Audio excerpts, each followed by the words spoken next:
Hi guys, ang video ito, i-share ko sa inyo paano mag-connect sa CopyTrade kay GoldPH 2025. Okay? Siyempre, dapat meron kayong account kay Trading Pro. Login kayo doon, punta kayo sa dashboard nyo. Tapos, dito sa baba, hanapin nyo lang yung provider's rating. Okay, tapos i-search natin si GoldPH 2025. So, ito na siya. Tapos, view nyo lang guys. Okay, tapos sa baba, may makita kayong copy. Click nyo yung copy. Ayan. And then, ito na siya. Tapos, continue nyo lang. And then, create new account.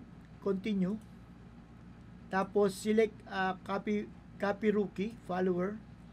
And then, continue. Tapos, ito, piliin nyo lang 1:1,000 leverage. And then, continue. So, ayan guys, ito yung summary GoldPH 2025, GoldPH, dito tayo magko-connect. Click nyo lang continue. Oh, transfer. Okay, sorry. Magta-transfer na tayo guys. Okay. So, click nyo yung transfer, then select.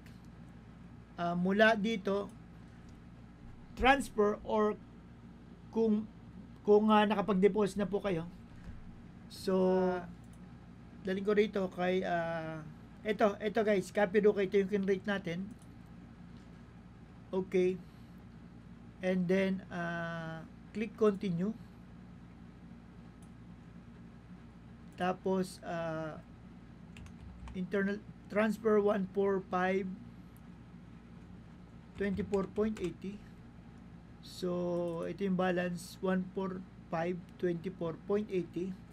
And then, continue nyo lang guys. Tapos, continue. Ayan. So, okay. Nakapag-transfer na tayo dun sa, sa Copy Rookie account, So, nagawa natin. Punta kayo sa Provider's Rating. Tapos, GoldPH. Type nyo GoldPH 2025. Diyan tayo magko-connect. Okay. Then, view nyo lang. Click nyo yung copy. Tapos, ito. Continue. Tapos, eto na. Meron na tayong account. Follower, yung kanina. Tapos, continue. So, ito yan. Magkoconnect tayo dyan. Continue. Ayan.